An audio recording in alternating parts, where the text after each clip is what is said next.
కొంతమంది home guards CM Revanth Reddy గారిని కలవడానికి రావడం జరిగింది. అయితే ఇక్కడ వాళ్ళు ధర్నా చేస్తున్నారు. అసలు ఎందుకు కలవాలనుకుంటున్నారు, వాళ్ళ సమస్య ఏంటనేది వాళ్ళ మాటలోనే తెలుసుకుందాం. ఏంటి మీ ప్రాబ్లం? మేమందరం హోమ్ గార్డ్స్ మేడం. మేము అన్ని జిల్లాల నుండి వచ్చాము సార్ మేడం. మేము అన్ని జిల్లాల నుండి వచ్చాము. గత ప్రభుత్వం నుండి తిరుగుతున్నాము. మాకు ఆ ప్రభుత్వంలో జాబ్ రాలేదు. మేమందరం రిమోల్ అయిన హోమ్ గార్డ్స్ మేడం. మేము కోర్టు నుండి ఆర్డర్ తీసుకొచ్చుకున్నాం. మమ్మల్ని జాబ్లో విధిలో తీసుకోవడం లేదు. సార్ని ఇంతకుముందు మేము కలవనీకి పోతే కలవనీయలేదు. ఇప్పుడు కూడా సార్ గారిని కలవనీకి వచ్చాము. మమ్మల్ని అలో చేయడం లేదు. కేవలం మమ్మల్ని సార్ని అలో చేయడం అనే కోరుకుంటున్నాం అంతే. మాట్లాడదాం అనుకుంటున్నాం. మా బాధలు చెప్పుకుంటాం, మా కష్టాలు చెప్పుకుంటాం. మేము ఎక్కడెక్కడ నుండో మా పిల్లలని పెట్టుకొని వచ్చినాం మేడం. మా బాధలు వచ్చినాం మేడం. మా బాధలు చెప్పుకోవాలి మా సార్తో. ఎన్నిసార్లు మేడం ఈ రోడ్ల మీద బతుకుడు మా బతుకులు? ఎన్నిసార్లు మేడం ఈ రోడ్ల మీద ఈ టీవీలో కూడా మాట్లాడు? ఏ టీవీ వాళ్ళు సార్కి ఈ వార్తలు పంపిస్తారో అని ఎన్నిసార్లు వేడుకుంటున్నాం మేడం.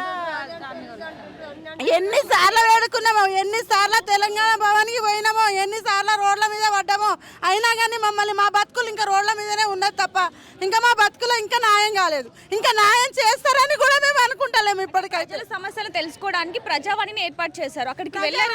100 సార్లు వెళ్ళాము. 100 సార్లు వెళ్ళి అందరం కలిసాము. మీకు లెటర్ వస్తుందమ్మా, మీరు వెళ్ళి కలవండి. ఆ లెటర్ వచ్చేది లేదు, మేము పోయి కలిసేది లేదు, ఏది లేదు మేడం. ప్రజాపాలన అప్పుడు ఏమన్నారు రేవంత్ రెడ్డి గారు, మరి రవి చనిపోయినప్పుడు మీ కుటుంబాలను మేము ఆదుకుంటాం, మా గవర్నమెంట్ని తెచ్చుకోండి అన్నారు. అయినా గవర్నమెంట్ వచ్చినాక కూడా మమ్మల్ని పట్టించుకోవడం లేదు.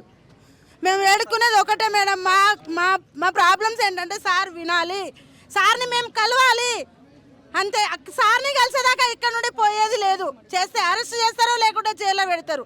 కానీ మా బాధ మేము సార్కి చెప్పుకోవాలి అంతే. ఇప్పుడు కలవడానికి వచ్చారు కదా, లోపల ఏమన్నారు? ఏం లేదు మేడం, పంపిస్తాం అన్నారు. 5 పేర్లు తీసుకున్నారు, ఇంకా పంపించలేదు. 2-3 పంపిస్తాను మేడం. సార్ని కలవనీయట్లేదు. సార్కి అసలు అవకాశం, మేము వస్తాం వెళ్తాం అన్నది కూడా సార్కి ఏం తెలియట్లేదు మేడం. సార్కి తెలియనియట్లేదు కూడా. ఓఎస్డీ గారు మాట్లాడుతున్నారు, మీకు మెసేజ్ వస్తుంది, ఫోన్ చేస్తామనేసి అని అంటున్నారు మేడం. ఫోన్ లేదు, ఎలాంటి మెసేజ్ లేదు. ఒక 15 టైమ్స్ వచ్చినాం మేడం. గవర్నమెంట్ వచ్చిన దగ్గర ఇక్కడ నుండి 15 టైమ్స్ వచ్చినాము. 15 టైమ్స్లో కనీసం సార్ ఎట్లుంటాడో మా బాధ ఏందో కూడా సార్కు తెలియదు మేడం.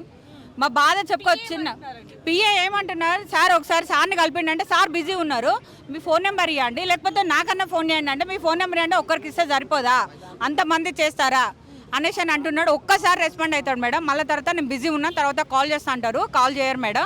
మేము చేస్తా కూడా కట్ చేస్తారు. ఈ విషయం 100% సార్కి అయితే తెలియదు మేడం. రేవంత్ రెడ్డి సార్కి అయితే ఈ విషయం 100% తెలియదు. తెలిస్తే 100% ఆయన రెస్పాండ్ అయ్యేవారు. మాకు జీవితాలు నిలబడేది. ఇప్పటికీ మేము ఖచ్చితంగా మేము డ్యూటీలోకి వచ్చేటోళ్ళం. కానీ ఇప్పటి వరకు కూడా మాకు ఎటువంటి న్యాయం జరగలేదు. కాబట్టి దయచేసి రేవంత్ రెడ్డి సార్ గారు, ముఖ్యమంత్రి గారు మమ్మల్ని, మా కుటుంబాలను రోడ్ల మీద పడకుండా మీరే కాపాడుతారన్న నమ్మకంతో 1-2 సార్లు ఇక్కడికి వస్తున్నాము. మిమ్మల్ని డిస్టర్బ్ చేయడం కోసం కాదు, 100% చెప్తున్నాం సార్. మిమ్మల్ని మీరే ఉన్నారన్న నమ్మకంతో, మీరే మా జీవితాలు కాపాడతారన్న చిన్న ఆశతోని ఇక్కడ తిరుగుతూ ఉన్నాము.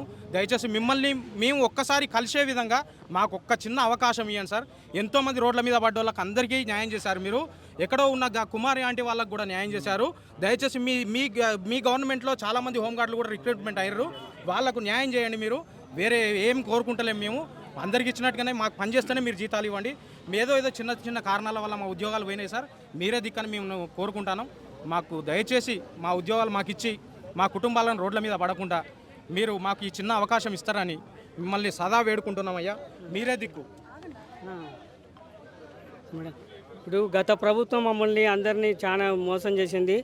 ఇప్పుడు 15 సార్లు మనం సీఎం రేవంత్ రెడ్డి గారి ఇంటి దగ్గరికి వచ్చినాము. ఇప్పుడు వచ్చినా కానీ ఏసో గారు పంపించలేదు. మమ్మల్ని 15 సార్లు ఇట్లా ఇచ్చి ఒక 5గురిని తీసుకుపోయి పంపించి లోపలికి ఏదో పీడిఎఫ్ తీసుకున్నారు, మళ్ళీ వాపసు పంపించారు. గత ప్రభుత్వం మోసం చేసింది. ఈ రేవంత్ రెడ్డి గారి ప్రభుత్వం ఎంతో మందికి న్యాయం చేసింది. ఇప్పుడు వచ్చిన కానీ న్యాయం చేసింది కాబట్టి మా హోంగార్డు కుటుంబాలకు కొద్దిగా మీరు దయచేసి మమ్మల్ని ఆదుకోవాలి. రేవంత్ రెడ్డి గారు ముఖ్యమంత్రి గారు అయినాక మా హోంగార్డు విధుల్లోకి తొలగించిన హోంగార్డును విధుల్లోకి తీసుకోవాలని రేవంత్ రెడ్డి గారు గత 10 సంవత్సరాల సంది మేము తిరుగుతూనే ఉన్నాం మేడం. మాకు న్యాయం చేకూరాలి.